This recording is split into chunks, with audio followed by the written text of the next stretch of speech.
50 years. Whether you need help taking care of an elderly family member, a growing child, or even a pet, CNC provides patient-centered care for your entire family.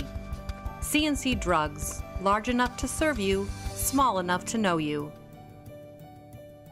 Locations in Mandeville and Araby.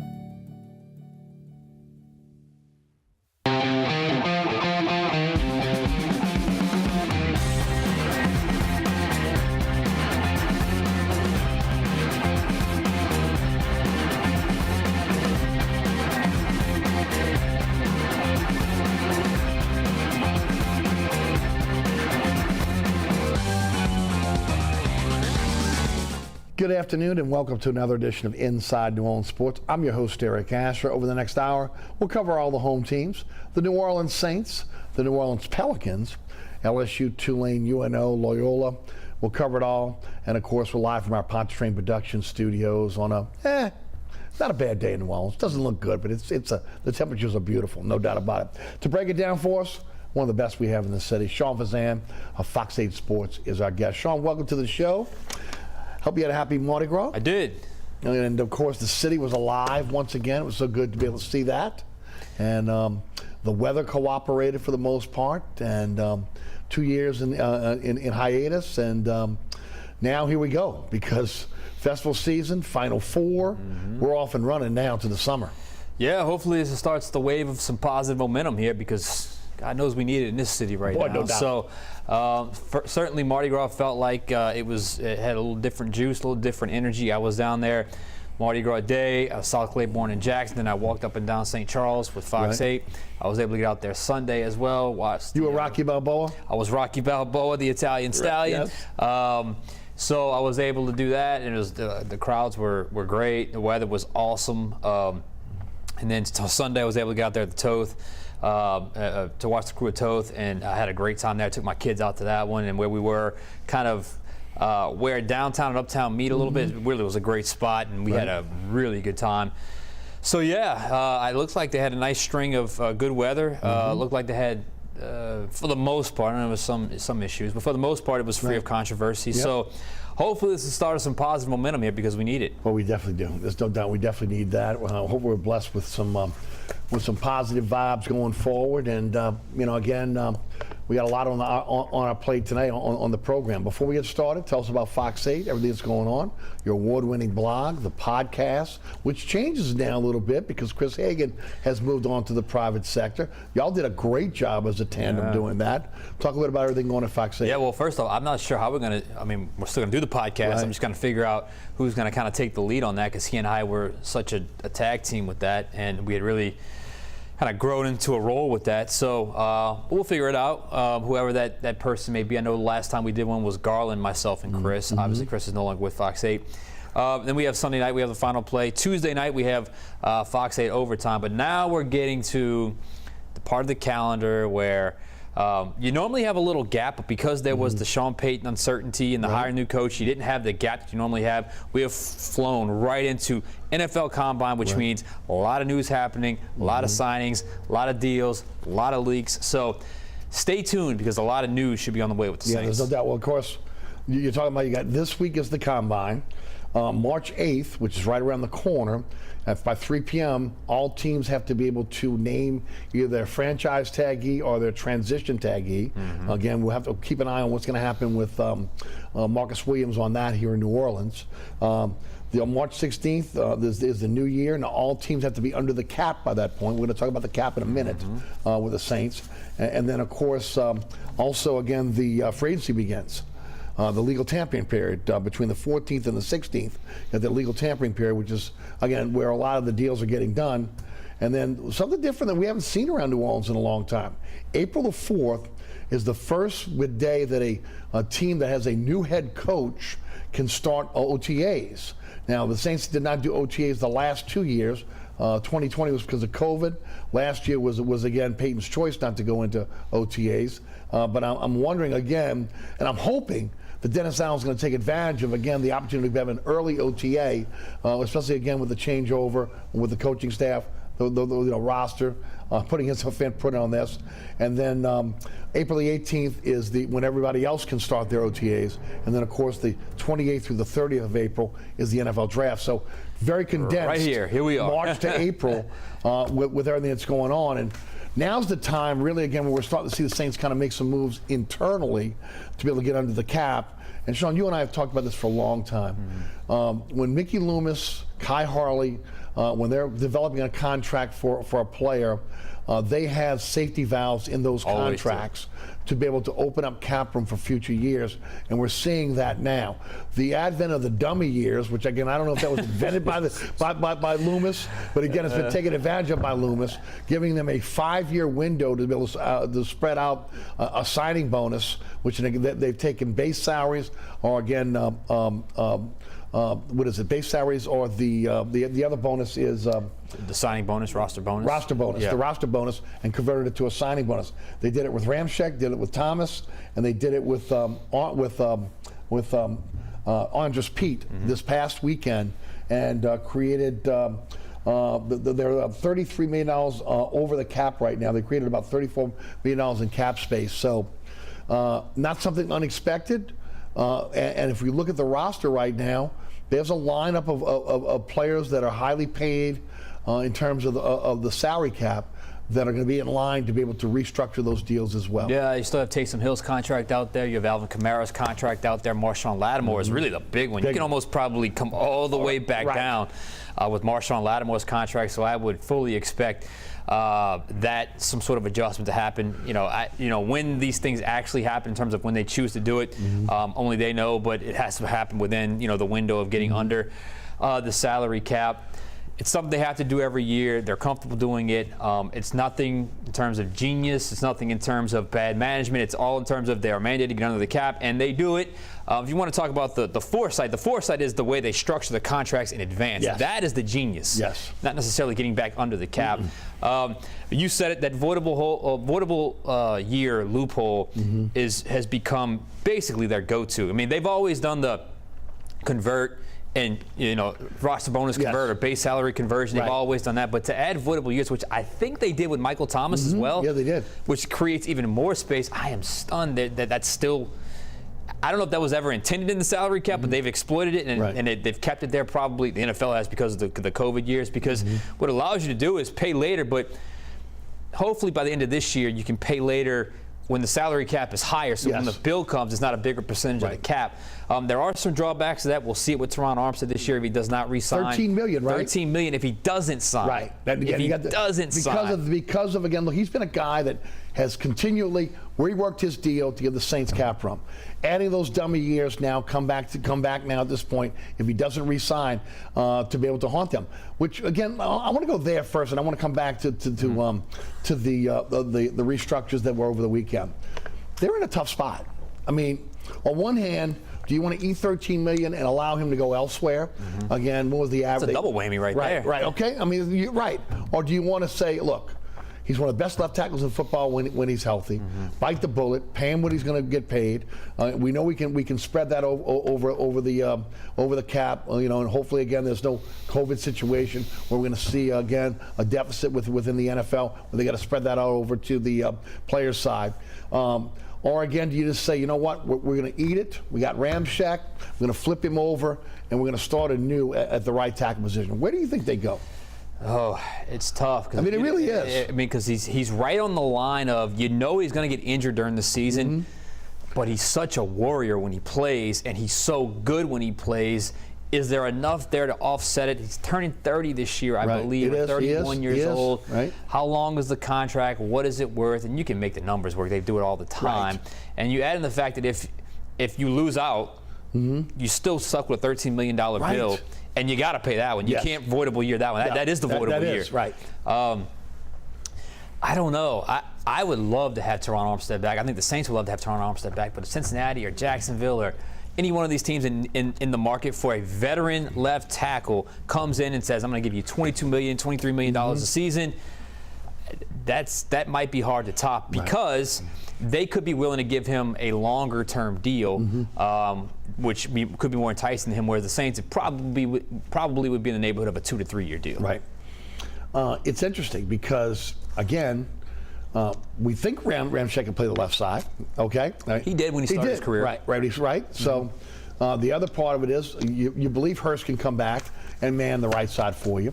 You had Landon Young last year, who again played with a broken foot, and there's some pretty good tackles in this draft as well. But again, he's a guy that plays through injury. Even though he's injured, he plays through it. It is a tough spot for the Saints right now. It really is, and you can go either way with it. I still slightly lean towards him going elsewhere because I just think the payday is going to be too big. And this is his last contract, right? This is his last contract. I could see him, especially for a team like Cincinnati, who's in the Super Bowl. You're not supposed to make the Super Bowl when that's your biggest weakness, and they did. So to bring a guy like Teron Armstead, he could be the missing piece. I will see what happens with him, but I don't know. You could go either way with that because I know this new philosophy of building through the line of scrimmage, they believe so heavily in that. So if you're going to let a guy like that walk, you really got to replace him with probably two, a veteran and a draft pick.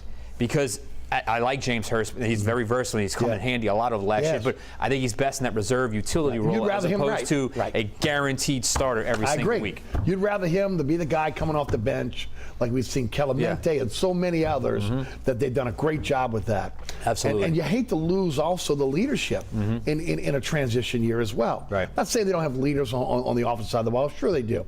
You're also, again, trying to woo a quarterback to New Orleans. Okay? And again, if you got your bookend tackles, that's maybe a little bit easier, than obviously, again, trying to go with starting anew at the right tackle position. All this conversation about Michael Thomas out the door has evaporated now. It's done. $14.65 million, rework of his deal. Again, they added the dummy years to that contract. I mean, at this point, they can't afford to get rid of him. Because of where he is. And we were able to. I know that I'd heard that earlier in the off season. This was even around. The coaching search time that was out there. That any new coach is going to have to. They're going to have to accept the fact that Michael Thomas is going to be there, and obviously DA is very familiar with Michael Thomas. So organizationally, when you have such a big hole, it was so obvious last year. Like. The worse they looked in the wide receiver pass catching room, the more attractive Michael Thomas got with the quote unquote issues and all. At that point, he just became so much more worth it regardless. And he certainly feels like, who knows when it comes to social media with these guys, but it certainly feels like there is a renewed focus. There is he called it a fresh start, whatever the case may be. If he's motivated, that's great. Because whoever the quarterback is, they've got QB1 and wide receiver 1 have to be on the same page. So Michael Thomas is a guarantee. It's a known. He's the best first-level receiver in the NFL. So now they reworked the contract. He's back probably not just this year, but for a couple of years. Ramczyk, $18.2 million. Again, rework of his deal, opening up cap room, added dummy years to his deal as well. Now, there's a clause in his contract that ultimately, if he flips to the left side, he gets more money. So, again, it'll be interesting to see again how that kind of plays out. And then, of course, Andres Pete took his base salary and converted $8 million of that base salary $9.73 million of that base salary into $8 million of cap space for the team. Not unexpected.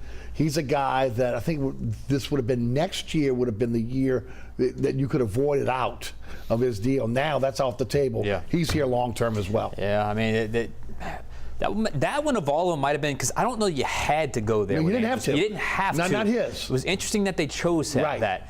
Is that a tell for something that maybe they're expecting to lose another starter, and they want to keep as much continuity as possible? If you lose it to Armstead, you want to make sure you have some kind of continuity.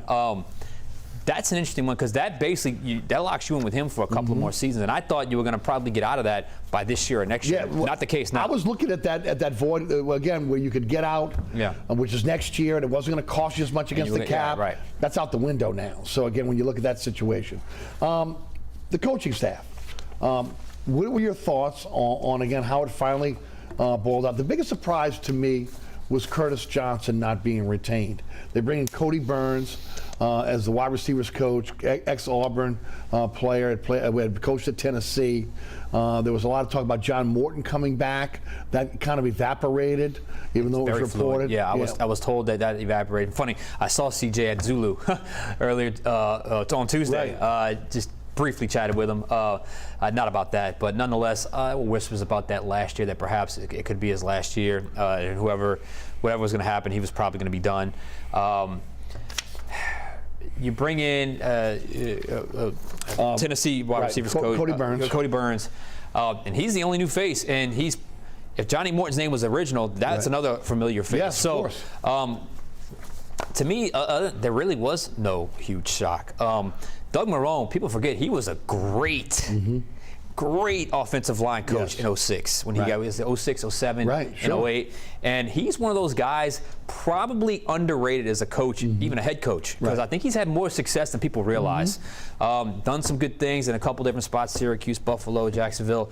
I think he was on Nick Saban's staff, so obviously you got to have offensive line coach. You got to have the trust of Nick Saban to be on that staff. So I like that hire. You already had the co-defensive coordinator thing. To me, was giving two guys a title. Probably a little bit of, hey, I want to keep you guys, so I'm going to give you this title. I have no idea who's going to call plays. Probably a little more. The prestige of the title, maybe a little more money. I still feel like they're going to be doing the exact same thing, because I still feel like Dennis Allen's going to call plays on game day. Maybe you get to conduct a few more meetings, maybe have a little more input in the game plan. One's a run game guy, one's a passing game guy. They kept the linebackers coach, who I think is a bright young coach, on the scene. So I think all in all, DA promised continuity. The Saints wanted continuity. Guess what they got? Continuity. Yes. Every one of those guys, with the exception of one, has ties here. All right, let's talk continuity. Quarterback. More and more, we keep hearing Jameis Winston. We're going to run it back with Jameis. Is that a long-term deal? Is that a 2-year deal? Is there a market? Some believe, again, Pittsburgh's going to be hot and heavy for him. They may give the Saints a run for their money. What's your gut? My gut is not Jameis. Not Jameis. My gut is Teddy right now. Okay. Teddy Bridgewater. That was talked about earlier before Dennis Allen was even. That's my gut right now, because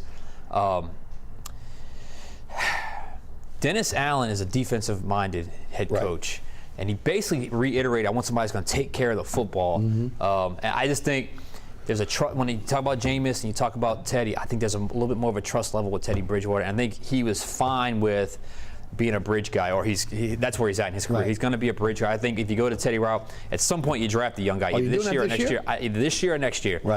Which I'd be fine with, because that could be a competition. I have no problem with a bridge guy either, whether it's Jameis or Teddy. Here's the thing: other than Aaron Rodgers and Russell Wilson, which who knows what's available with them, is there any quarterback right now that you'd be willing to commit to long term? When I say long term, 3 years or more. Is there one? I mean, you can maybe make a case for Jimmy Garoppolo. Because he's got a little bit of a resume. Yeah, but he's injured right now and probably won't be ready till camp. Exactly. And it's a shoulder injury. It's a shoulder injury, and he had to deal with the thumb. And and it's his throwing shoulder. Throwing shoulder and throwing thumb, if I'm not mistaken. So, all right, let's say Derek Carr. Now, there was a rumor that maybe he was going to sign an extension. That hasn't happened yet, but Josh McDaniels, if I'm not mistaken, at the Combine spoke very highly of him. So, I mean, he's probably off the table. He's probably off the table. Of the ones that were readily available, you have, and we went through it all on our podcast. Yeah, which was really good. You have Jimmy Garoppolo. You have Jameis. You have Teddy's a free agent, so you have Teddy. So you know both those guys. Jimmy Garoppolo is a guy I know they were high on in the pre-draft process when he was coming out. There's a wild card names like Mitchell Trubisky, which I checked his stats. They weren't nearly as bad as perhaps the reputation of him. The narrative is. And I remember being in Chicago a couple years ago thinking, wow, they're not helping him at all. The Matt Nagy offense really struggled with some of the concepts they were running. And I threw the name out of Carson Wentz, because it certainly feels like that's as non-committal as it gets when it comes to Indianapolis. Another guy whose his reputation has faded, but if you look at his stats, other than a 1 year, has really played well.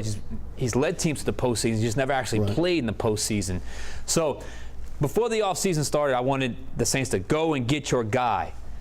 The problem is, I don't know that there's one available right now anymore. I mean, at that point, it was Sean Payton, Aaron Rodgers, Russell Wilson, whatever. But now, I'm not sure that there's a guarantee, sign the check, 5-year, $100 million, or whatever the case may be guy. Combine today is quarterbacks, okay? I mean, again, a lot of us are going to be tuned into that later on this evening, right? The question is there a guy? And I've said this over and over again. Ian Book is here. You know Ian Book after a year. And we get caught up every year in the quarterbacks in the draft, where again we over-evaluate them, and then in a lot of cases move them up the draft basically because they're a quarterback. And you hate to be one of those teams that's chasing a quarterback every single year in the draft. You get nowhere doing that. The question is, are the top guys, Willis, the kid from Ole Miss, Corral, Pritchett, Pickett from Pitt, are they better than what you have right now in Ian Book? And that's, to me, that's the biggest question. I could see them having a higher ceiling. I went and watched two of Kenny Pickett's games. There's a lot to like there. He's got a lot of experience, a lot like Ian Book in terms of a lot of experience. Played a lot of college football. Was a 4-year starter, 3-year starter, something like that. Corral's a guy who was highly recruited. He seems to me to have the X factor. To me, there's something about him that I think you like. There's just something about it. I kind of felt that way about Pickett too in a couple of interviews I saw with him as well. Very comfortable. Now here comes the hand size deal with Pickett, right? Well, yeah, I think it was 8.5 today. I did not see a lot of Malik Willis, and I did not get a chance to watch his practice where he did well at the Senior Bowl. But you made an interesting point. You said you don't want to be a team that's chasing a quarterback, but you got to chase one if you don't have it. And now you're starting to feel the spoil that we had for 15 years with Drew Brees, to not have to worry about that, because it's always going to be at the top of your mind until you guaranteed to have the guy, and they don't have it, and I don't think they're going to have it this offseason with whoever they sign, whether it be Jameis, Teddy, Trubisky, whatever. Any guy like that is probably going to be a 1 or 2 year guy. So until they find the guy, it's always going to be a topic. A part of me says run it back with Jameis. I think he's on the. Let me just clarify. I think he's on the radar. I really do. I think he's on the radar. You can't overpay for him, though. See, that's the other thing. You can't get in a bidding war with the Pittsburgh Steelers over Jameis Winston. He's coming off a knee injury. We don't know the market. You got a small sample size here, right? As far as him playing in New Orleans and playing at really, I thought at a high level in the games he played. Let me just say. We don't know if there's going to be a market. We do know there are more quarterback needy teams this year that seem to be playing some musical chairs because it's not a strong draft class. Teams seem to be shedding guys that they have in hopes of getting another one. I'll use Indianapolis, for example. If they shed Carson Wentz or trade him or want to move on from Carson Wentz, well, who are you going to get? Another one of the guys that's coming off of another team? But Jameis Winston's case, I think inside the building, they were a little more critical of his play than perhaps we were on the outside, because we got lost. He didn't have 30 interceptions. He controlled the ball, made good decisions for the most part, and they went 5-2. So we looked at that's a major improvement. He's going to be a great franchise. Wide receiving core. True. But I think inside the building, I don't think they're at quite as high. I think they're high, but not quite as high as those of us that watched it from the outside. You also got to think about the running back position now with Alvin Kamara's situation. Very much. And is that a situation where you go into the draft and you try to get a cheaper rookie maybe in the second, third round? Do you go for it like what I've been talking about? Go after Leonard Fournette. See if again maybe get a little bit of a hometown discount. He's a guy to catch the ball at the backfield. He's a guy that I think could coexist with Alvin Kamara because he's a physical back. And you're weakening the Tampa Bay Buccaneers at the same time, which again would be my strategy in the free agency. Go after Godwin, go after O.J. Howard, go raid the Tampa Bay Buccaneers because you're going to weaken them. But running back is a legitimate need now. Before it was going to be, okay, you needed to get someone. You have Ingram, and then Kamara, is going to carry it, and maybe a bridge guy. Maybe Ingram's your bridge guy. But now you need it. And shame on all of us, because we've all been guilty of this over the last 10 years, to think you can just plug and play as number 2 back. It can't happen. We saw the drop-off last year. I mean, it's so easy to overreact to what you see in preseason, and we all do it every year. We know better, but we all do it. And for me, the example of that last year was Tony Jones Jr. He just was not ready. And I don't think he's going to. He's smaller than you realize, so I don't think he can be a big type back. But they need a bigger back, though. They need a bigger back. A guy like Latavius Murray. Mark Ingram is a guy I think showed his age by the end of the year last year, was getting injured. I think you got to go in and get a quality. I don't think you just find anyone and plug them into that role. Right. Now there have been undrafted guys that have certainly blossomed. That may be where you can say, okay, maybe I get one of these guys late, but I don't think you just plug anyone in there and they do well. So I think you look at the draft. I love the idea of a Leonard Fournette because I think playing in that winning organization in Tampa Bay, I think he's at a spot in his career where being back close to home would not be an issue. Sometimes that could be an issue for some. I think he's mature enough to kind of avoid all that. Right. So I think Leonard Fournette, I would love that situation if he were to come back. He does everything they need him to be well. He can catch the ball at the backfield.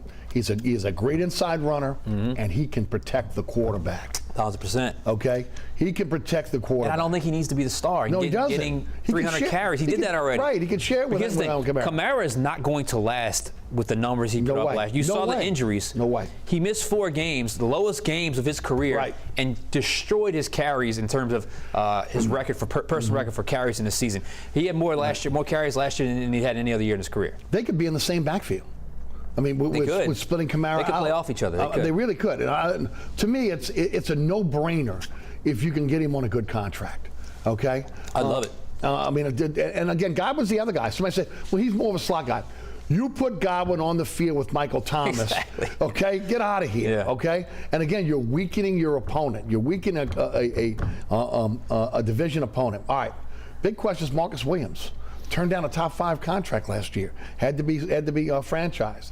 There's been a little whispers out there they may franchise him again. You know, when you look at it and you're trying to decide, and maybe it does come down to this: Teron Armstead or Marcus Williams. You got a defensive coach in Dennis Allen. Which way is he going? Not just that, a secondary coach in Dennis Allen. Right. Great point. Look, they love Marcus Williams. They do. They think he's got great range. They think he's the best ball hawking. Free safety in the game when it comes to certain coverages. They love Marcus Williams, but Marcus Williams wants to get paid. He wants to get paid like a top 2 or 3 free safety. In my humble opinion, I do not think he's worth that money. I agree. I think the vulnerability on the back end when it comes to tackling is such, because when he misses a tackle, the play is over. It's a touchdown. Right. It's a huge gain. And you have the emergence of P.J. Williams, who was so good last year. Now, I don't think you can just plug him in as free safety and boom, all your problems are solved. But you can offset the blow and at a lower cost. I think that's probably plan B. They're going to negotiate with Marcus Williams, I think. But I think if the price gets too high, I think they're going to walk away from that. You mentioned P.J. Williams. Now, it's not a lot of money, but I mean, again, it's dead money there with the avoidable years, right? $2.3 million you have to eat if you don't re-sign him. I'm on the record as saying I know that Pete Werner is a comer, and I know that, again, that maybe PJ and Quan might be looking for a little bit more money on the open market. But let me say this. I believe there's a niche in New Orleans for those 2 guys that they can excel, where maybe the pasture may not be greener on the other side by jumping in with another team. This team knows what they can do. This coordinator knows who they are, and they've flourished in this system. Those are things they have to all consider, both those guys. I mean, P.J. Williams hasn't played for another team in his career. Maybe he wants to see what's out there. I mean, my goodness, he's signed more 1-year deals than anybody ever seen, and every year he gets better despite being 1-year deals. A lot of it had to do with the DUI a few years ago, but still. The injury risk, I mean, on a 1-year deal, I mean, and yet he's excelled and he's played, made big-time plays, can run, can play the run, can blitz, plays well in coverage. So, yeah. Quan Alexander seems to love it here. Somebody offers him another big contract, something I didn't think he would get given his injury history, but who knows? Maybe he considers it.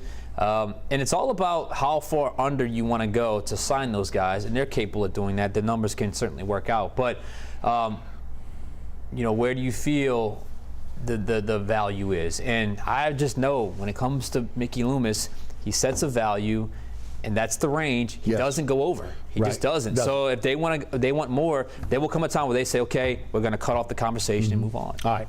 We know the MO. Sign your own first, right? Bring those guys back, then fill holes in free agency. Got really almost just 2 weeks until free. I mean, it's right around the corner. What do you think happens when obviously they're going to get under the cap? Okay, that's the first thing. We know they get under the cap. They're going to have money to be able to spend as well. Where do they go? First, obviously, questions are Ramczyk and Marcus Williams. What do you think happens? Armstead, Marcus Williams? Yeah, what do you think? They keep one, keep both? You think they'll let Armstead go? Pretty much said that in the first. Yeah, I think it's more likely that Williams stays and Armstead walks. As far as, again, then where do they go? Is it free agency? Are they going to get that wide receiver? Are they going to get that running back? Again, the defense looks like they're in pretty good shape if they can hold serve. Mm-hmm. Offense is where you need the help. Where do they do? I think they sign a receiver. I think they probably look at a veteran tight end as well, because that tight end group really missed a veteran presence last year.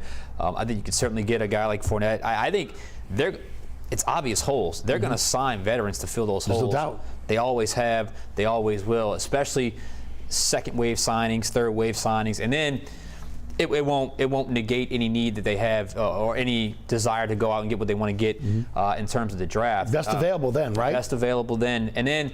It really goes, look, they're going to sign it's quarterback, receiver, tight end, running back. I mean, all the skill position players. Right. I mean, literally, there's a need at every single one of them. So they'll pencil names in, they'll get someone in at those positions, and then when the draft comes, they'll draft best available. But they will still have priority on certain things because Ty, in my opinion, would go to the need at that point. Veteran quarterback, veteran running back, veteran receiver, veteran tight end. But even in the draft, I think you got to go out and get another receiver, right? I think so. You need a young receiver you're grooming, somebody that immediately can come in and immediately. That can be a dynamic playmaker. Dynamic, exactly. Again, maybe you're looking at running back. Quarterback, I don't think it's out the realm possibility, depending on who's there and where you are, and if they fall in love with a player as well. Quarterback in the draft? Yes, absolutely. I still think even if Jameis is back, even if Teddy's back, I agree. Even if somehow they make a trade for Jimmy Garoppolo, even if Mitch Trubisky. I think the drafting a quarterback option is very real if they're able to fall in love with the guy. You're talking high. I mean, again, first, second round, right? Yes. I'm kind of done with the, day three. Right. Come on. No. So I'm talking first or second round. Right. I would agree. And of course, a lot will be. First of all, don't even worry about the cap, ladies and gentlemen. They'll be under the cap. They'll have money to spend. It is, again, who are their targets in the building? The last question for the Saints. It looks like it's going to be selection or again, by committee. Michael Parrington, Kai Harley, Mickey Loomis, Jeff Ireland, and Dennis Allen. Is that fair? Yeah. Okay, well, who's making the final call? We know it was Sean. Are they acquiescing to Dennis Allen because he's the head coach? Is it Mickey saying, look, I'm the GM, I'm making the final call? Is it one of the player personnel directors at the end of the day they're making the final call, whether it be draft or again, free agency? Draft, I think they're going to lean towards Ireland. Okay. Free agents, I think it's going to probably be more Dennis Allen. Okay. / Mickey Loomis. Right. Parrington's going to give him the board. Parrington's going to be in the mix as well. I don't know if he's quite up the chain to really command the. I want this guy over and offset. He'll have the grades and he'll have the. Exactly, but I think draft. Right. I think that's going to be Jeff Ireland's baby. I do too. Now that the force is out the room and Sean Payton, I think it's who trusted Jeff Ireland a lot, but I think he's going to be the one. Even if he doesn't necessarily sign off on it, I think it's going to be his voice. Folks, this is the month, March into April, where we're going to see, again, a lot of questions have been asked since Sean Payton's departure answered. And one of the big ones is going to be quarterback. We'll see how that kind of plays out. As, again, March 16th, 14th to the 16th, the legal tampering period. March 16th is, again, the start of free agency. Sean Fazende, Fox 8 Sports is our guest. We come back, we talk basketball here on Inside New Orleans. Don't go anywhere. Burkhart's Air Conditioning, Heating, and Refrigeration has been family-owned and operated since 1989. Burkhart has energy-efficient solutions and offers brands such as Mitsubishi ductless AC units and Amana, the only manufacturer with a lifetime unit replacement warranty. Burkhart's offers maintenance bundle packages that include servicing your AC, generator, and tankless water heater. For more information on the services Burkhart's provides, visit acpromise.com. Burkhart's Air Conditioning, Heating, and Refrigeration, providing comfort for life. Located at 3701 Iberville Street in Mid-City is Katie's Restaurant and Bar. Open 7 days a week, Katie's offers daily specials for lunch, dinner, and Sunday brunch. Serving New Orleans cuisine such as fried shrimp platters, grilled redfish, and a fully stocked bar. And don't forget about our expanded event seating and local entertainment. Featured on the Best of Food Network's diners, drive-ins, and dives, Katie's Restaurant and Bar. Welcome back to Inside New Orleans Sports. I'm your host, Eric Asher. Sean Fazende of Fox 8 Sports is our guest. All right. We got some good news to talk about when it comes to the Pelicans. Check them out. Come on, are you serious? Come on. Pelicans are 26-36. They're 6-4 in their last 10. They're in the 10th slot now. They're 1.5 games out of the 9th slot for the Los Angeles Lakers are again precariously holding on to.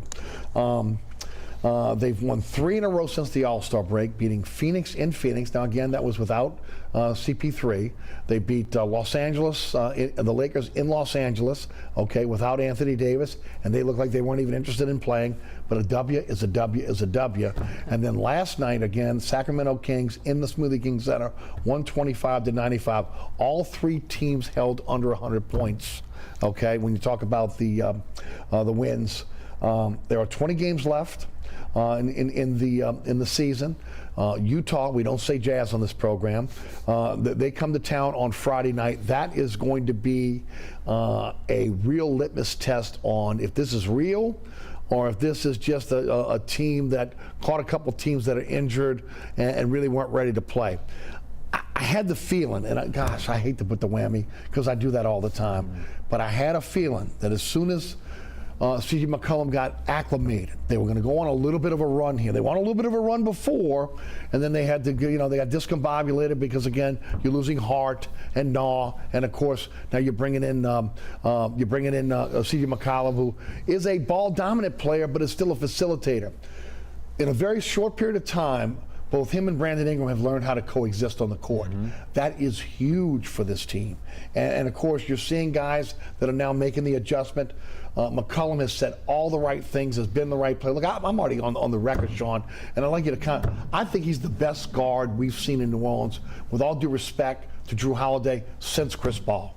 I mean, I just look at him, his ability to score, create off the dribble, again, facilitate, rebound, okay? I mean, he's the full package for this team. They are in good position now to be able to hold on to the 10th seed. Now, look, you lose a couple games, Portland's right behind you. Right. Okay, and Sacramento's right behind them. So, again, it is a race to the finish here, but maybe a possibility of moving up to the 9th spot. And, oh, by the way, if the Lakers fall out of the playoff race and they fall out of the play-in tournament and they get into the lottery and they're a top 10 pick, the pick reverts to the Pelicans. So, wow. Okay. So, can we just pause for a second? Right. Because we've ripped him a lot. Yes. And give some credit where credit is due to David No doubt Griffin. about it. Think about that. Think about how well they're playing for this coach. Absolutely. And we were like, what is this guy doing when he got rid of Van Gundy, his 3rd coach in 3 years? Look how they gravitated to him. It was the right choice, right guy. No doubt. The deal for McCollum. You just made the point about the Lakers, which could end up being another Pelicans draft pick. Hey, we rip them when they do wrong, but you got to praise them when they do well. And guess what? I think maybe he's finding himself a little bit with some of these moves, and he's starting to see kind of his imprint on the organization. But you said a lot there. I'll just say this about McCollum. Is it just me, or are they kind of everyone's gravitated to what feels like a leadership qualities? You hear him when he talks. A guy that's done it. It's been there, right? There's an ease. There's a smoothness. There's just there's something about him that people seem to be gravitating to him. Sean, they've been searching for it for a long time. Look, they've got a young team. And that's one of the things that you kind of say to yourself, well, you're going to get another draft pick. Look, their pick is only 1 to 5 protected. It's either going to Carolina for Graham, or it's going Portland for C.J. McCollum. So the only pick you're going to have is the Laker pick if it's there. But a veteran presence to come in and what he's been able to do already. Yeah, he's already talked to the media probably more since he's gotten here. And if you really listen to him and you kind of just feel out the vibe, it almost feels like he's been here a long time. And it's been here, what, a week and a half, 2 weeks he's been here? Look, I don't know if Josh Hart got his ear, embraced the culture. He's done it. He's done it, man. And I think he said something interesting before the game yesterday, because I ran it in my show. He said, because I think it was a little bit of self-awareness. He goes, I tend to hold on to the ball a little bit, so I got to be a little bit better with this. So there's a very much, all right, the newness is worn off. Now they're in the mindset of finding chemistry, finding ways to coexist with each other. And you knew that was going to happen once they got on post All-Star. Now they've won 3 straight games. It was Ingram's night last night. He was on fire. 33 last night. I think Ingram's better when he has a guy like McCollum with him to play off of. Right. That style. Because I was a little concerned the first couple times I watched McCollum. I was like, man, he scores a lot, but man, there's sometimes he comes down and no one else touches the ball. Right. But they seem to have figured that out a little bit. And look, they're playing with confidence. The key now is you're still the 10 seed. Right. Don't get ahead of yourself. Right. And that, I think, is where the leadership and the maturity of a guy like McCollum comes in. And not just with the players, I think a rookie head coach can lean on that as well. And I think you're starting to see that as well. So I think Willie Green's done a phenomenal job with rotations and when it comes to like personal relationships. But a guy like McCollum can be the bridge from a young coach and a young team, can be the bridge. And I think you're seeing that.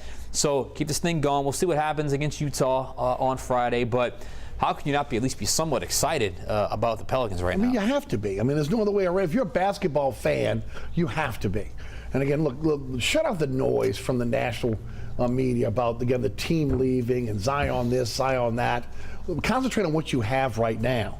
And look, I agree with you. You give Griffin a lot of credit in turning it around, but it was at a cost, right? I mean, you gave up number 1 picks that, again, you were supposed to be stockpiling for later to be able to make up for those mistakes. But with that said, he turned it around this year. Valanciunas coming in, McCollum. You hate to lose a Josh Hart and a Alexander Walker, but again, would you rather have them or McCollum right now? McCollum, and look, let me say this, and Tony Snell and Larry Nance Jr., who's not been on the court yet. Right. Okay. This is a trade that the Pelicans won and won by a mile. Because you're bringing in again 3 veteran players who know how to play in the postseason and know how to play.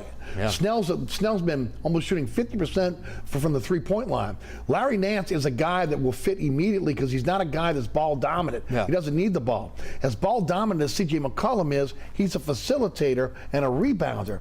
And you've seen now just, again, his ability to be able to get guys open. You move now Graham to the bench. Again, he seems to have a lot less pressure on him now. He's shooting the ball better. Their rotation seems to be more solid than it was even at times before the All-Star break when they were playing good basketball. Yeah, all of it. And, it's happening. It's happening on the court. It's happening right in front of us. And it's something to watch. And it really is something, Willie Green kind of reminds me of a young Monty Williams a little bit. I agree. I mean, he coached on the Monty Williams, so he kind of reminds me of him a little bit. So you got 20 games, 6 weeks left, and hey, man, let's not stop now. Let's finish this thing out strong, because even if you get a 9 seed or a 10 seed, which is obviously a lower seed, but you catch fire, you catch some momentum, you never know what could happen. So play this thing out and let's let it ride. Sean, another thing I've noticed with C.J. McCollum, that something they've missed for a long time is he's a big shot taker, he's a big shot maker, right? But when the offense bogs down, he has the ability to create his shot or to create for someone else. And that's something they haven't had for a while. Hayes is now flourishing at the 4. His athleticism is on display at the 4, and could stay at that 4 position even when Zion comes back, because then you have 2 different type of 4s at that point. We just got to Zion. We talked to Pelicans for like the last 5 minutes, just getting to Zion. Which is where we're going now. Look, what was that statement yesterday? Imaging shows the bone is healing. It was like 8 words. Right. He will begin weight-bearing exercise and basketball activities. No word on whether he will return this season. Out indefinitely. Right. I think everyone that's playing on the court right now is completely resigned to the fact that they're not going to have Zion this year. And if he comes back, great. And then almost to the point now where let's just say he gets healthy enough and cleared in time for the playoffs. Is that worth it? You want to break the chemistry. Is that worth it? For a ball down for a guy like that? Right. That's such a unique player, such a unique style. To everyone have to kind of recalibrate their game a little bit at that time. So I do not think Zion is going to play this year, because that was still another vaguely worded statement to give. They must have got a slight bit of good news and they wanted to get it out there, or at least provided some kind of update. But it sounds to me like the organization is, all right, that's fine. Zion's doing what he's doing, but we got a special thing here going right now with these young kids, and we're going to see if we can ride it out. With this guy, I mean, again, let's face it. They get into we're forecasting here. They get into the playoffs. Let's say they get past they get into the play-in round, they get past that, and they're in the playoffs. Do you bring him in? Do you have him coming off the bench? I mean, would he be willing to come off the bench and give you 15 minutes a game? I mean, he didn't like the burst minutes before. I mean, again. See, to me, he's got to come in and reacclimate himself to this team. This is a different team. He hadn't been here all year long. Yeah. He hadn't been with Willie Green. This culture, this new culture, he's not part of it. So, I mean, maybe it is the thing that you hold off and you say, when I rush this dude back, maybe it's next year. Well, I think you're starting to see like a little bit of like they're still on the line just in case things start to slip a little bit and they may need him. I understand that. But, you know, the days of Zion demands on the court, I don't know if there was ever a big thing inside the organization, but if he comes back and wants 40-plus minutes, whatever the case may be, like, you have lost that spot. You don't have that pull anymore. You don't have that clout anymore. I mean, your name is bigger on the in national scene than it is really locally, for those that honestly watch the games right now. So it's if he comes back and he's ready and the Pelicans feel like it's worth to give him 15 minutes, so be it. It's not Zion saying, I want 15 to 20 minutes or 30 minutes.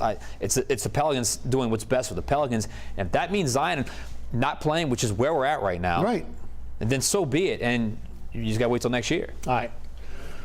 Last week, All-Star Weekend, it blew up. You had the situation with C.J. McCollum, with the CMT crew, having talked to Zion. Since then, that's been rectified. They've talked. Even C.J. McCollum said to the media last week, give the young fellow a break. He's trying to be able to get back from injury. Look, we know that. It's hard when you're injured, you're away from the team. It is what it is. But then the J Reddick situation on that Tuesday after the All-Star break, where he kind of pulled back the shroud on Zion, saying that again, he talked to him about the buy-in when he was here. Again, as a veteran, he pointed out what he needed to do to be vested in his team and his body, everything else, and then called him a detached player. You know, said what's going on with him is insane. I mean, those are big words from a guy that on the way out trashed this organization. A guy, for the most part, is well respected within NBA circles, both from players and organizations, and just kind of the media circles. Seems to have a pretty good kind of feel for the way business is conducted. Fellow Dookie, fellow CA guy. So yeah, I mean, it certainly carried a lot of weight. You know, and to me, call me crazy, but the C.J. McCollum, the initial thing that started it off, to me, was calculated. I think that was, hey man, we need to talk. Like, and he did it subtly. But I think that was doing what a leader does. Is like, we still need to talk. Like, I mean, come on now, like, it's time. And now you see CJ back off a little bit because they talked. That was his way of just throwing it out there. Hey man, this is the way we got to do it here. And trust me, I'm a veteran, I understand. And then when you have another veteran who just recently retired, obviously, say the same thing, or I guess take it to another level, you see what happens. But, you know, this whole thing about Zion being young and he's a young guy, it's not like, look, man, he's been on a pedestal since he was probably 14 years old. So, you know, I understand we've all been young, but not all of us have been on that pedestal. So that kind of comes with the superstar package. You know, that kind of comes with the limelight. So when stuff like this is happening, you got to be, you know, willing to do it, take it. But in Zion's case, talk, speak, do something. Like all you have to say, I love my time here. We'll see what happens in the future. Done. You leave everything open to speculation, and to me, that's his camp working. That's situation. And I want to go back. What is it? Lee Williamson. I'm sorry. His stepfather is supposedly the guy that's really driving the train here, and also one of his personal trainers. Now I understand he was an AAU coach at one time, but my gosh, if you're up at Nike, you better have more than your stepfather being your personal trainer. Okay, at this point, Aaron Nelson, they invested. One thing, give Spencer a lot of credit. She had reinvested in the Pelicans. State-of-the-art medical facility, state-of-the-art training facility. Go out and get Aaron Nelson. I may not agree. I think Aaron Nelson is, again, maybe too, he's a little bit more cautious with his players than maybe he should be, but it is what it is. Zion needs to get with the program that's here now. Okay, not that they need to get with the Zion program. And hopefully that's going to happen. You expect him back this year? I don't. I mean, until I see some sort of clear optimism in these statements that they send out with the big thing that says Zion Williamson medical update, until I read it and think, okay, yes, this is them saying he's on the way back. I am on the side of he's not playing until. Did you read anything into him not being in the season ticket renewal pamphlet? Yeah, I mean, He's been the marketing chip since he's been here. That's right. Season tickets. Right. He's not in the picture. Right. Of course.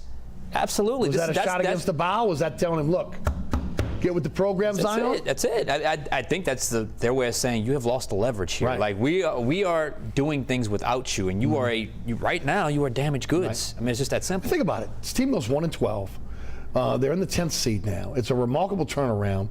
Everything that we've asked for in terms of a culture change has happened. Right. Got a young and up-and-coming coach. Reminds you a lot of Sean Payton when he took over here in New Orleans. And, of course, again, they brought in the veteran they've been looking for. They finally figured out, again, a rotation.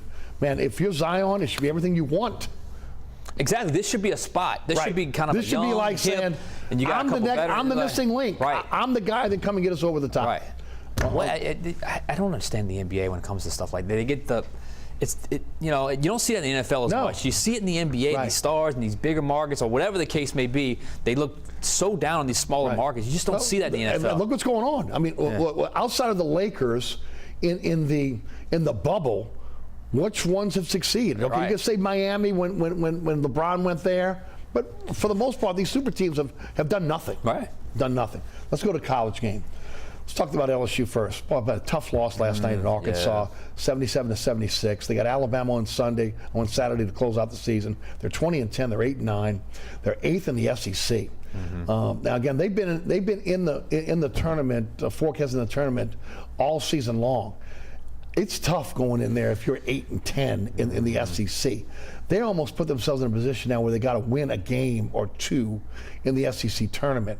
I didn't see Lenardi's bracketology this morning, but I got to feel it again. If they lose to Alabama on Saturday and they go 8-10 in the SEC, that's tough. And it's to the point where they win that game last night. I think book it. They're in. Right. Okay, it's 14th ranked team. Book it. They're in. Now they lost. I'm not even sure a win against Alabama guarantees. They're probably going to have to do some things in the SEC tournament. If they make a decent run in the SEC tournament, I think they get in. They're going to be a bubble team. It's just how it is. Right.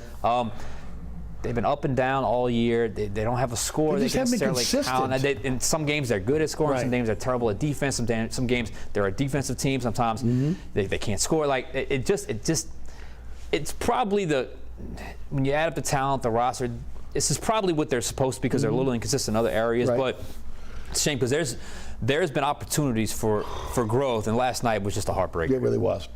On the other hand, Tulane, again, 12-13. They're 9-7. Again, Cook is out tonight against UCF, which is going to hurt them. Jalen Cook has carried that team for the most part. They're in 6th place in the American. The only shot they got to get in the postseason would be, again, to win the American tournament. And that's going to be tough to do with their, they got some really good teams in the American. UNO, a little bit of a slide here at the end of the season. 17-11, they're 10-3 now in the Southland. They're in 2nd place. Nichols is in 1st place. They beat Houston Baptist last night 75-74, but they got to win on Saturday, or they fall out of, again, the opportunity to get the double bye, and the opportunity to be able to, first of all, winning the conference championship assures you of an NIT bid, but then you got to be able to win the conference tournament to get into the NCAA. Yeah. Close one last night. Watching the UNO in and then LSU in. It was crazy in the Fox 8 Sports office. So got to regroup. I know Sless can do it. They went 1 by 1. It was kind of they were down. They were in a hole. Yeah. A hole last night. They were able to battle back. I still think though, just let's see how they finish out. And once they get into that tournament, I think they have a chance here. I still think UNO. I still think they're in the driver's seat to get in. I do too. I think in the Southland, if they're on, their guards are on, they're going to be a tough out. Exactly. I think they are. Okay. They got to play smart though. The team that I'm with just a minute or so left, that again, that's the spotlight on, might be the best team in the city, which is Loyola. 31-1. 17-1 in their conference. They win the conference championship, regular season, and the tournament.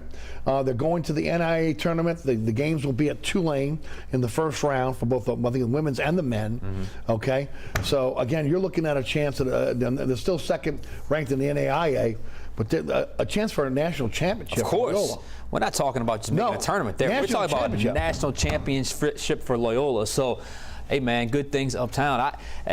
This is the most I've talked about Loyola basketball in forever this year. So, kudos. Most I ever talked about Loyola was when the Jazz played the field out. Right, right. Are you kidding me? Right. but now, so really good. Hopefully, we see a couple teams getting into the tournament. UNO, LSU, maybe again somebody else Tulane can sneak in, but it's going to be very, very tough. And then, of course, they have those other tournaments, so maybe we'll see some postseason basketball. Yep. Sean, as always, thanks so much for joining us on the program. Always a pleasure to have you on the show. Glad to be here. Sean was in Fox 8 Sports. Again, his award-winning blog, the podcast, outstanding, and, of course, all the great shows over at Fox 8. All right, thanks so much for tuning in. Plenty of ways to catch our program now. We are so blessed with the rebroadcast. First rebroadcast is tonight at 6 p.m. on WLAE-TV, then 10 o'clock on The Deuce. On Friday night, 9 o'clock Pelican Sports Television, 10 o'clock on WLAE-TV. If you're up at 2 a.m. on Saturday morning, you can catch us on on The Deuce. Pelican Sports Television at 5 p.m. on Pelican Sports Television on Saturday afternoon. Always at ericasher.com, always on the WLAE-TV YouTube page, always on our social media platforms, at Eric_Asher on Twitter, Eric Asher on Facebook, Inside New Orleans Show on Instagram. Catch me on the radio, 4 to 6, 106.1 FM. And of course, you can listen live on the digital platforms. That's the iHeartRadio app, the TuneIn Radio app, ericasher.com, and of course NashFM106.1.com on the World Wide Web. Our podcast is everywhere. Anchor is our home base, so you can check out the show at your leisure on the podcast. All right, special thanks to our underwriters who make the show possible. Fantastic underwriters. Some of those guys have been with us since the inception of this program. We appreciate it. Please support our underwriters. It's how we can bring this show to you each and every week.